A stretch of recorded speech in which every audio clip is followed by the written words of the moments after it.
Everyone so आज हमारे साथ भावना है जिन्होंने गेट 2024 इलेक्ट्रिकल क्वेश्चन पेपर में ऑल इंडिया रैंक 41 हासिल किया है।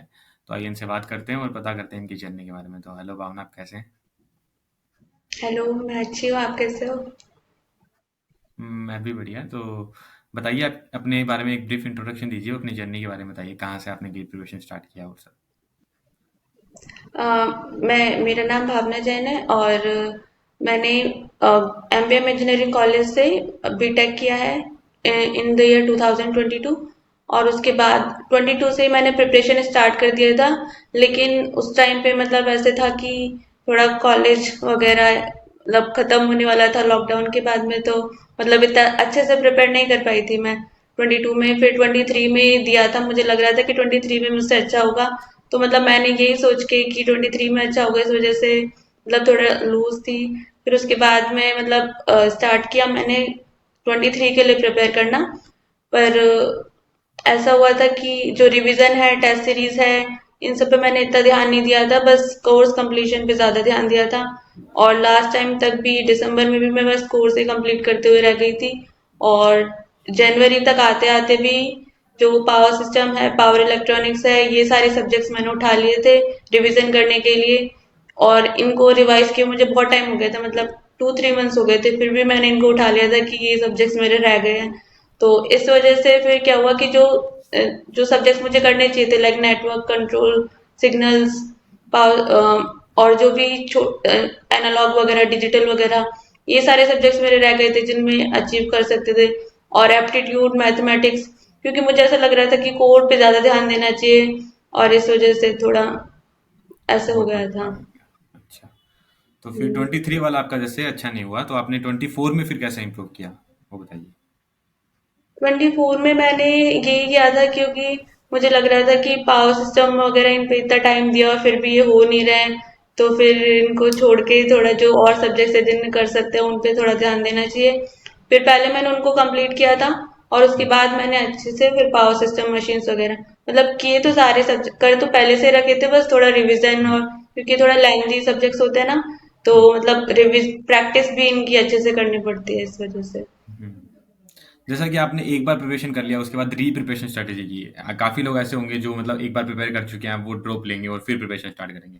तो उनको यही डाउट रहता है कि कहाँ से स्टार्ट करना चाहिए, जो सब्जेक्ट हमारे नहीं हुए उनसे स्टार्ट करना चाहिए या फिर पहले से। जैसे आपका पावर सिस्टम नहीं हुआ था, लेकिन आपने पावर सिस्टम से नहीं स्टार्ट करके पहले से स्टार्ट किया, राइट?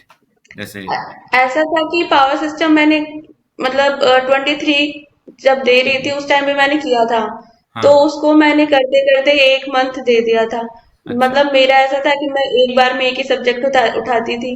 तो हम्म। मतलब ये थोड़ा ड्रॉबैक भी था, क्योंकि दो तो कम से कम लेके हाँ, चलने दो। चाहिए। हाँ। तो तो फिर उसके बाद में फिर मैंने सोचा कि मैंने इतना टाइम दिया है तो अब तो ये याद ही रहेगा। तो इस वजह हम्म। से मैंने वो उठाया ही नहीं जनवरी तक। और उसके अच्छा। बाद में फिर जनवरी में उठाया कि मुझे लगा कि हो जाएगा, इतना टाइम दिया है तो। फिर उसमें भी मुझे 10 दिन लग गए थे वापस करने में। और फिर इसी तरीके से फिर मुझे लगा कि अब पावर इलेक्ट्रॉनिक्स कर लेती हूँ।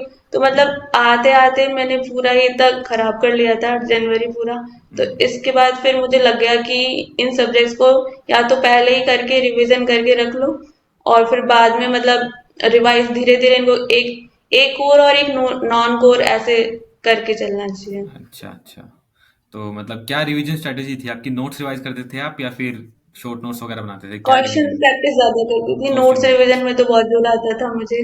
तो हाँ। इस वजह से नोट्स क्वेश्चन रिवीजन। प्रैक्टिस ज्यादा करती थी। नोट्स रिवीजन ज़्यादा हेल्पफुल रहता भी नहीं है, क्योंकि कितना ही आप रिकॉल कर पाओगे। हाँ, क्योंकि हाँ। जितना कर लेते हैं नोट रिवीजन उतना ही ऐसा लगता है कि कुछ हो तो रहा नहीं है। और फिर उसके बाद में अगर क्वेश्चन प्रैक्टिस करते हैं तो एक बार कॉन्फिडेंस तो आ ही जाता है कि हाँ हम्म। मतलब बन रहे हैं क्वेश्चन, इस वजह से। हम्म। तो मैंने क्वेश्चन प्रैक्टिस पे इस बार बहुत ज्यादा ध्यान दिया था। हम्म। मतलब पहले मैंने टेस्ट सीरीज भी ऐसे नहीं लगाती थी कि हाँ मतलब लगानी है और अच्छे मार्क्स, मतलब बहुत ज्यादा अच्छे मार्क्स लेके आने हैं। हम्म। और फिर लेकिन इस बार तो मैंने स्टार्टिंग से 24 में ही मतलब मार्च में ही मैंने टेस्ट सीरीज ले ली थी, और फिर मैंने हाँ। इसे डिसाइड किया था कि अभी से ही मैं टेस्ट देना स्टार्ट करूंगी। और फिर 24 में मतलब मैंने 24 के लिए मैंने एस अकेडमी का लिया था स्टार्टिंग में। फिर अच्छा। उसके बाद में मतलब मेड इजी का मुझे ना 23 में ही ऐसा लगा था कि बहुत टफ बनाती है, तो मुझसे तो नहीं होगा, कॉन्फिडेंस भी डाउन हो जाएगा मेरा। तो इस वजह से मुझे लगा कि पहले 23 वो एस एस का लेना चाहिए। फिर हम्म। उसके बाद में धीरे धीरे जब कॉन्फिडेंस आया तो मुझे लगा कि एक बार दे के देख लेते हैं मेड इजी का भी। तो अच्छा फिर उसमें भी मार्क्स आने लग गए, तो फिर अच्छा कॉन्फिडेंस आने लग गया था। अच्छा। तो मेडिजी वगैरह में क्या रहता था, क्या मार्क्स? मेडिजी या फिर एस अकेडमी में क्या मार्क्स रहे थे टेस्ट सीरीज में आपके, फुल लेंथ में? Test full series length. Full length वाले फुल हाँ। लेंथ वाले में ऐसा होता था कि मैंने एक टेस्ट दिया था एस एकेडमी का, नवंबर में दिया था। तो हम्म। उसमें मेरे 66 मार्क्स आए थे। अच्छा और फिर उसके बाद में मैंने थोड़ा और फिर रिवाइज करना, जो मेरे छोटे छोटे सब्जेक्ट्स या छोटी छोटी मिस्टेक्स जो हो रही थी उनको ध्यान दिया। तो फिर मैंने दिसंबर में 31 या 28 दिसंबर को दिया था मेडिजी का टेस्ट। तो हम्म उसमें मेरे आए थे 72 मार्क्स।